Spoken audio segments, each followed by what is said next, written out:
Ladies and gentlemen, today we're speaking with Kentucky Senate President and gubernatorial candidate, David Williams. Thank you for joining me today, Senator Williams. My pleasure to be here, Ryan. I'd like to ask you about the governor's race. When did you decide to run for governor, and what were your motivations? Well, Ryan, as you know, I've been in the Kentucky State Legislature for 25 years. That's a long time. I guess I'd like a bit of change in my long political career. Aren't career politicians falling out of favor with the voters? Aren't they looking for something new? The 2010 midterm elections would seem to indicate that voters are fed up with the incumbent hacks. Excuse me. I mean career politicians who have been hanging around for 25 years, causing all of the problems we now need to fix. Well, I prefer to think of myself as experienced. Did you know that banks are more inclined to give a business loan to a person who has already ruined a business? They figure that person learned something by screwing up and leaving others holding the bag for his mistakes. I'm hoping the voters will realize that my last 25 years of failing upward have prepared me to succeed as Kentucky's next governor. Are you serious? Totally. For real? Because we're not live. If you have a better answer, we could edit that out and give you a mulligan on that question. Maybe you'd like to take a few minutes to think about it and get back to me? Thanks, Ryan, but I think I'm going with that answer. I've thought it over, and that's really my best response. We have focus groups for stuff like this. It's not my first time to the dance, you know. Wow. Okay. I guess let's continue then. How about a softball question? What can you tell us about your running mate, Richie Farmer? Why did you select Mr. Farmer, and what strengths do you think he can bring to your ticket? That's a really great question. Thanks for asking that. I've known Ritchie Farmer for a long time, and I can tell you that he has the qualities needed to excel as Kentucky's next lieutenant governor. Ignoring for a moment the fact that a potted plant has all of the skills needed to be lieutenant governor, could you be a bit more specific? What qualities do you believe would make Richie Farmer a good lieutenant governor? Well, obviously, that mustache is just fantastic. It's very manly. It's probably the most manly mustache I've ever seen. I bet you couldn't grow a lip weasel like that. I know I couldn't. There's no question that Richie Farmer is blessed with remarkable facial hair follicles. Anything else? He can hit the three-pointer. The stash was enough to make the grade for lieutenant governor, but being able to hit the three makes Richie Farmer governor material. Seriously. That's a critical skill that's in short supply in Frankfort, and I know it was underutilized with Richie in the State Department of Agriculture. Hell, it should probably be the Farmer-Williams ticket instead of the Williams-Farmer ticket. Can you tell us about the political strategy behind first claiming you were a Tea Party candidate, and then saying you weren't really a Tea Party candidate? Well, as you know, the Tea Party is really hot this year. I saw Rand Paul totally thrash Trey Grayson in the primary. Really just spanked him hard. Rand Paul came out of nowhere. It's not like he was in the Kentucky legislature for 25 years like me. Obviously, people like Tea Party candidates. So, why did you then tell people you're not really a Tea Party candidate? Well, the more I told people that I was the Tea Party candidate, the louder the Tea Party yelled that I wasn't. Remember me telling you about the focus groups?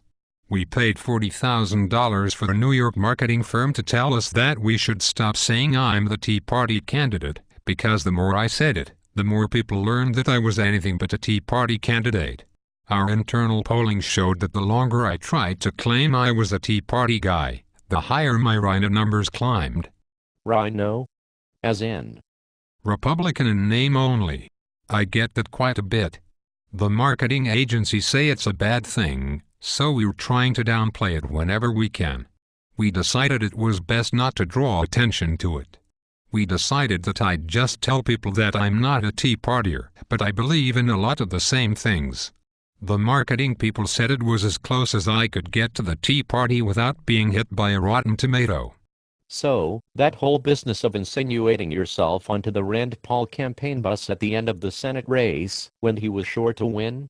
Instead of fooling people into thinking you were the Tea Party candidate, it actually emphasized your rhino nature according to your marketing research? Yeah. It was worse than a waste of time. I could probably sue myself for definition of character. Excuse me, Ryan. This line of questioning is making me a little nervous. When I get nervous, I get windy. It's like my superpower. Don't make me nervous. You wouldn't like me when I am nervous. Okay. How about another softball? How are you different from your Democratic opponent, Governor Steve Beshear? When you go to vote, I have an R by my name. Great. Anything else? He's got that Hopkins County accent. I guess you could say he's a little bit country and I'm a little bit rock and roll. There must be some other, more significant distinction between the two of you. Well, it's a bit early in the race to go negative, but the numbers aren't looking too good, so I'll just say it. His middle name is Lynn. Clearly, that's a girl's name. I don't think the good people of Kentucky are going to vote for that. David. Solid guy name. David slayed a giant in the Bible. Did you know that? Lots of voters know that. Richie. Another guy name. Plus, don't forget the mustache. Ritchie Farmer Jr. He could be a country singer with a name like that. Like Loretta Lynn, only a guy. At least Beshear's parents didn't name him Loretta. My middle initial is L, but it sure as heck doesn't stand for Lynn. It's Lewis. Not the best name. It could have been Logan, or Luke, but Lewis is a sight better than Lynn. Who names their boy Lynn? Somebody who wants her to grow up to be a liberal Democrat. You and Governor Steve Lynn Beshear are both lawyers. Do you think people are tired of having so many lawyers in government and are starting to want to change from a legislature that's comprised mostly of lawyers? Maybe it would be a good idea if we had more separation of powers, so the Bar Association wasn't so strongly represented in the state's judicial, legislative, and executive branches? Well, Ryan, it's just the way of the world. Lawyers run everything. If the problem is too many lawyers, who better to protect you from the bad lawyers than another lawyer? You cannot expect someone who is not a lawyer to swim with the sharks, can you? You plagiarized that answer from Andy Barr when he was running for the 6th District Congress, didn't you? Yeah, pretty much. On the campaign trail, you and Governor Beshear are both touting your balanced budgets. The Tea Party likes that.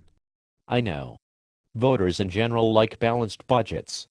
The problem is, you've been telling people that the Kentucky Constitution requires the legislature to balance the budget, but every year, the legislature screws around recognizing grade school classes and authorizing signs that name roads and bridges after politicians, and then they come up at the end of the legislative session with no budget, which is the one thing they are supposed to do as legislators.